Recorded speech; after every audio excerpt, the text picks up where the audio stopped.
Assalamu alaikum wa rahmatullahi wa barakatuh.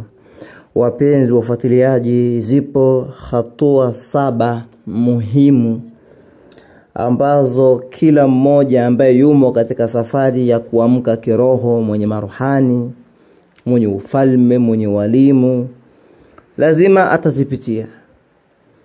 Haijalishi awe anajua kwamba ndo anazipitia au hajui, lakini lazima atazipitia. Atazipitia ikiwa anajua au hajui, lakini lazima atazipitia. Na yawezekana wewe ushapitia, zimekwisha, au jiandae kuzipitia. Ama kuna mwingine saizi hivi tunapozungumza, yeye yumo kwenye hizi hatua, ziko 7. Nimeona bora nichukue nafasi hii kuzieleza kuanzia ya kwanza mpaka ya mwisho. Nafasi ya kwanza. Nafasi ya kwanza ni ile ya kujitambua, au stage ya kwanza ni ile ya kujitambua. Hii ni hatua ya kwanza ambapo tunaanza kujiuliza maswali kuhusu sisi ni nani, kusudi letu hapa duniani, na uhusiano wetu na ulimwengu. Na uhusiano wetu na familia ambazo tumezaliwa. Why mimi nilizaliwa hapa? Inabidi nifanye kitu gani? Hatua ya pili ni hatua ya kukubali. Katika hatua hii huwa tunakubali udhaifu wetu na makosa yetu, na huwa tunaanza kujifunza kujipenda na kujisamehe hata pale ambapo tumekosea, kujisamehe sisi wenyewe. Hatua inayofuata ni hatua ya kusamehe. Hii ni hatua ngumu sana, lakini ni muhimu pia vile vile. Hapa huwa tunaanza kuwasamehe wale waliotuumiza, na huwa tunaachana na hasira na uchungu wote. Hatua ambayo inayofuatia huwa inakuwa ni hatua ya kutoa. Huwa tunatoa kwa wengine bila kutaraji chochote, na tunajifunza kuwa na shukurani kwa kile tulichokipata hata kama ni kidogo. Hatua inayofuata inakuwa ni hatua ya kupenda. Hapa huwa mtu ni maruhani anajifunza kupenda bila masharti. Yaani mtu nimekupenda vile ulivyokuwa. Na huwa tunaona uzuri katika kila mtu na kila kitu. Huwa tunaona uzuri wake. Yaani japokuwa mtu mbaya hivi, nasema asiyekuwa na hili ana lile. Hili baya huwa tunadili na lile zuri. Hakuna mtu ni mbaya mbele na nyuma, haiwezekani.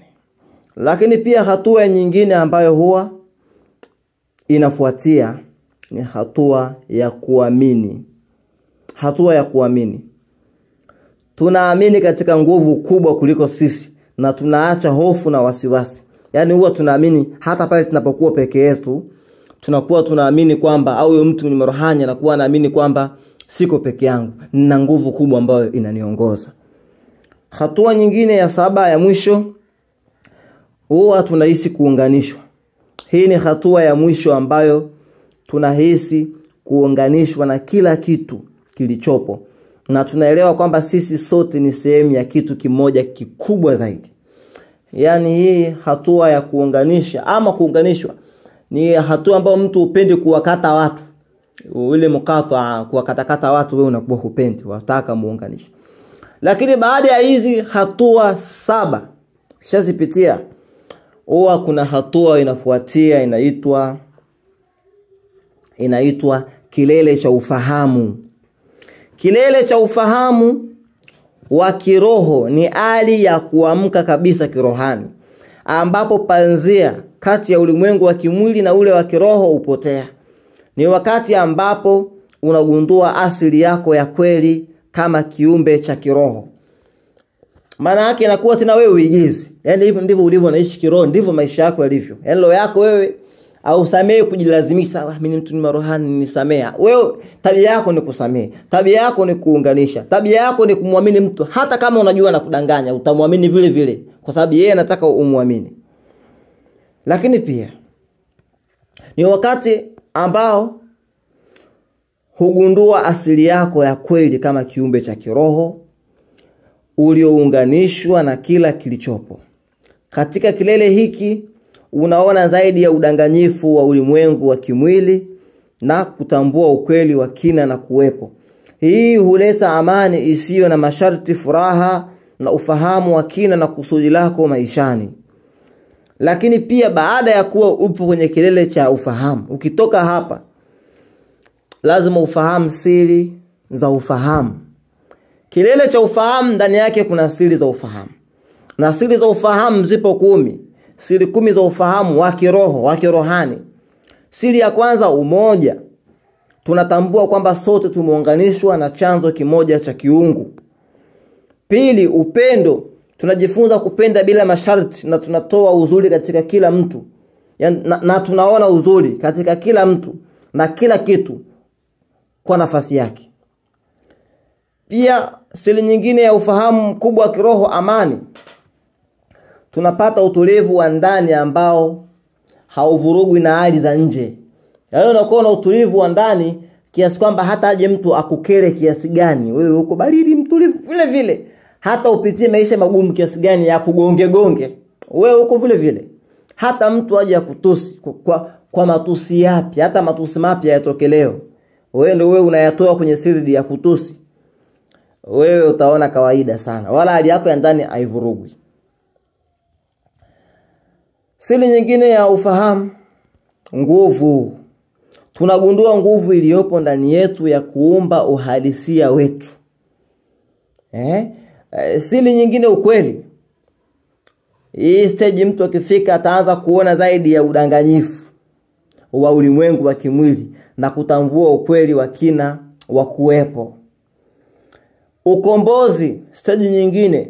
Hii ni stage ya kuachilia hofu, hasira na uchungu na kupata uhuru wa ukweli.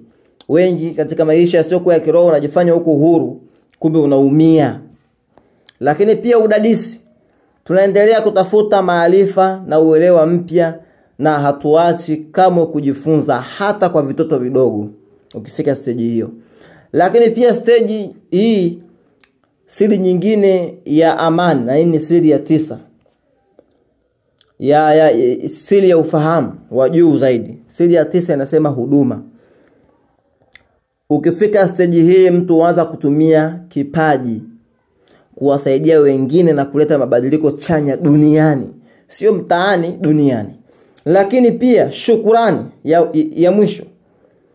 Mtu hapo huanza kuthamini kila zawadi unayopokea, hata iwe ndogo, na mtu huanza kuishi katika shukrani.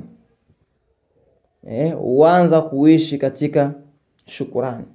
Lakini pia cha kumalizia, ujinga wa akili pevu. Pana akili pevu, akili ya kimwili. Ujinga wa akili pevu ni pale ambapo akili iliyozoea kufikiria kimantiki na kisayansi inapojaribu kuelewa mambo ya kiroho. Mambo ya kiroho yanaweza kupimwa au kuelezwa kwa kutumia hesabu au kanuni. Anasema mambo ya kiroho hayawezi kupimwa kwa kutumia kanuni za kifizikia. Ni kama kujaribu kueleza ladha ya asali kwa mtu ambaye hajawahi kuionja. Akili pevu ndio wanazo watu wengi wajifanya wao ni watu wa mantiki, watu wa sayansi sana. Haiwezekani. Ni watu wa ushahidi sana. Akili pevu iliyozoea mantiki itapata ugumu kuelewa dhana kama vile upendo wa kirohani, upendo usio na masharti ya amani, pasi na pesa, kuwa nomo wakati umeuziwa kuwa kawaida. Ni watu ambao watu wa kimantiki hawawezi. Lakini pia kuunganishwa na ulimwengu wote. Hii si kwa sababu akili pevu ni mbaya, bali ni kwa sababu tu ina lugha tofauti na lugha za kiroho, hisia na uzoefu wa moja kwa moja. Akili ya kiroho iliyoanzishwa